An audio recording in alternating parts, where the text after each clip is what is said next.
Parce que là, on sent même que ce direct est prémédité. C'est quelque chose qui est prémédité, les questions, tu viens, tu réponds. C'était pas nécessaire. Quand moi j'ai vu le direct, j'ai failli dire, mais Diba est où? Elle est où? Est-ce qu'elle a accepté ce direct-là? Qui l'a laissé faire ça? Je dis, moi, franchement, c'est mon point de vue. Je n'ai pas aimé. Bien. Ozone Afrique, Bamba. Est-ce que tu t'attendais à ce que Didi B réagisse au distract de Kadja, Imra et puis Suspect 95? Non, je ne m'attendais pas, mais je n'ai pas été surpris de voir Didi B réagir comme ça, parce que Didi B, en règle générale, dans les interviews, il se lâche beaucoup, il aime vraiment s'exprimer, se mettre à l'aise dans les interviews. Et là, c'était en direct sur TikTok. Il a profité voilà, pour s'exprimer, parce que en le faisant en chanson, évidemment qu'il n'allait pas avoir toujours le temps, parce qu'une chanson c'est 3 minutes, il n'allait pas avoir le temps de s'exprimer, donc il a préféré le faire comme ça en direct. Moi, président, excuse-moi, moi je voulais rebondir sur ce que Mimi a dit tout à l'heure.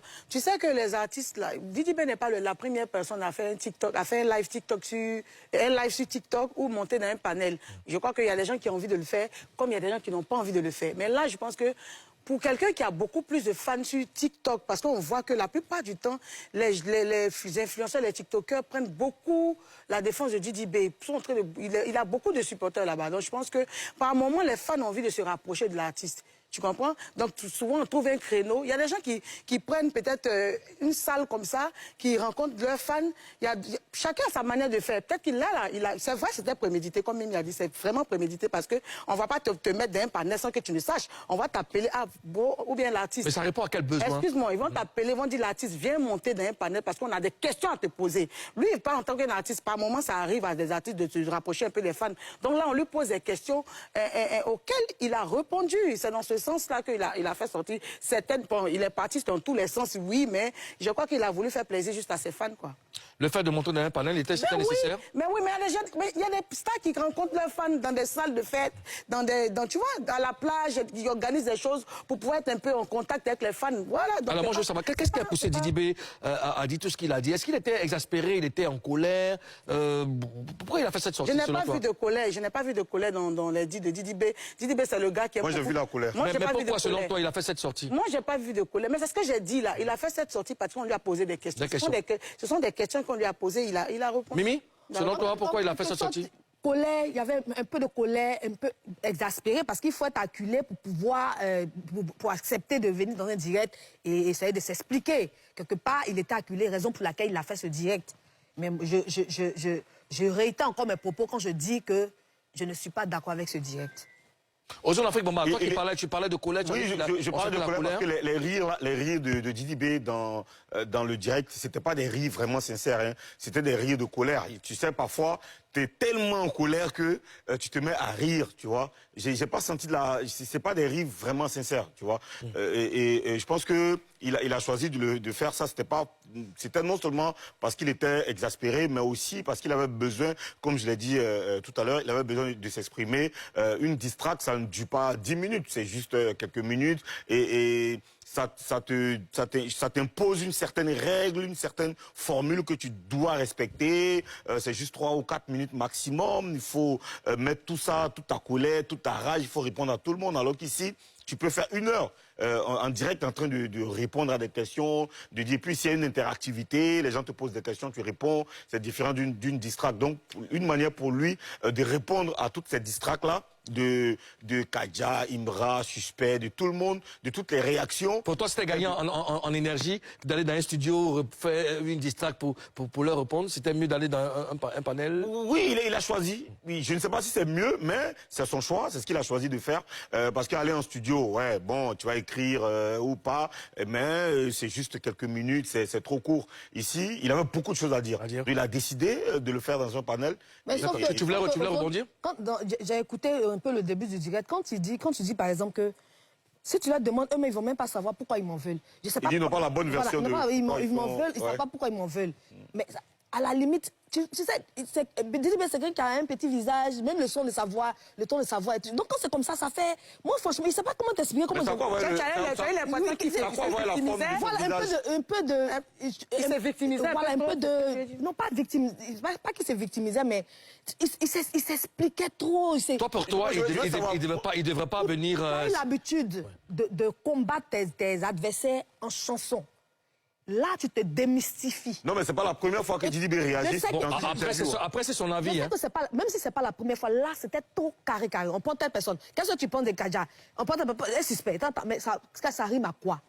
Ce sont tes adversaires. Tu les combats avec la musique comme tu as toujours fait. Mais il a l'habitude de faire ça dans les interviews, sauf que c'est TikTok. TikTok, il y a des gens qui ont une émission sur TikTok. Ça, c'était son avis. Voilà. Alors, ces dernières semaines, on constate que Didi B, Imra, Suspect 95, s'affrontent sur des choses personnelles. Hein. Ils ne comparent pas leurs projets et tout ça. Est-ce qu'il faut s'inquiéter de la tenue que prend leur rivalité, Karina? Il faut s'inquiéter. Je crois que c'est ce qui fait que Didi B aujourd'hui s'explique que Mimi dit que ça justifie beaucoup. Parce que je crois que ça commence à toucher. Quand ça sort du contexte de la musique, ça commence à aller dans les histoires de parents, les histoires de trucs. Il faut s'inquiéter. Ça peut aller aux mains. Pourtant, nous, on veut, quand c'est purement musical, tu vois, non? On veut voir que lui, la sauce démontre son talent, même s'il a dit des choses, on sait que ça reste musical, mais quand ça part dans tous les sens, là, il faut s'inquiéter. Mimi? Il faut s'inquiéter parce qu'apparemment, dans la vidéo, j'ai eu l'impression qu'il ne comprenait pas que c'était le game. Parce que quand tu dis, tes amis, tu ne sais pas pourquoi ils t'en veulent, ça veut dire qu'à un moment, tu es dans la réalité. Tu te dis, tu n'es plus dans le game. Parce que le game musical, là, c'est quand on s'attaque, chacun s'attache. Mais pourquoi venir parler de ça? Ça veut dire que tu ne comprends pas. Ça veut dire qu'il y a quelque chose... Ça a dépassé, quoi. Voilà, il y a quelque chose qui ne va pas. Et c'est très grave. Aux Afrique, faut-il s'inquiéter? Hein? On s'affronte sur des choses personnelles maintenant que de comparer des projets musicaux et tout. Il faut s'inquiéter de la tenue. J'ai regardé un peu tout ce qui s'est passé ces 2 derniers jours. J'ai vu comment les fans ont réagi. Parfois, certains fans réagissent de façon disproportionnée.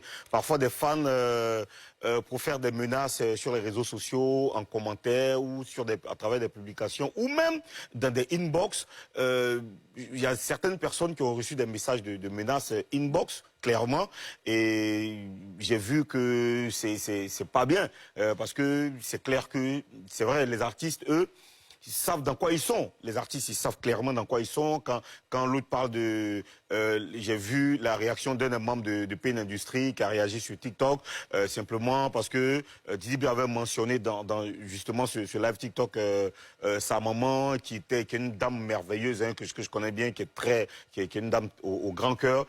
Didi B a mentionné une collaboration qu'ils avaient eue avec le groupe qui s'est pas bien passée. J'ai vu comment l'autre a réagi sur les réseaux sociaux et j'ai vu comment la fanbase... Les différentes fanbases ont chargé l'affaire. Ça va trop loin. Ça va tellement loin qu'il y a des messages sur les réseaux sociaux qui font peur. Alors, parfois, tu te demandes, mais ceux qui se lancent des messages là sur les réseaux sociaux, que vont-ils faire quand ils vont se croiser dans la vraie vie? Bon, après, moi, franchement, ça me fait flipper. Et hier, j'ai vu même un commentaire sous un post qui m'a fait flipper. J'ai cliqué sur le post du gamin en question. Gamin, parce que oui, j'ai vu que c'était un gamin, vraiment un enfant, qui a écrit des propos qui font vraiment peur. Donc il faut s'inquiéter. On a vraiment beaucoup de raisons de s'inquiéter. Il faut juste dire aux gamins que eux là, ce sont des artistes, c'est leur fond de commerce, aimez leur musique. Si vous n'aimez pas leur musique, vous n'êtes pas obligé de les suivre. D'accord. Dans le même panel TikTok, Didi B a révélé pourquoi il n'a pas été actif lors des récents Primudes. On l'écoute. Bon, écoutez, affaire de Primudes, la vérité, ma seule erreur, c'est que je m'excuse auprès de la conspiration. Je ne vous ai pas dit mon intention sur l'événement. Genre, je ne voulais pas participer. Tu voulais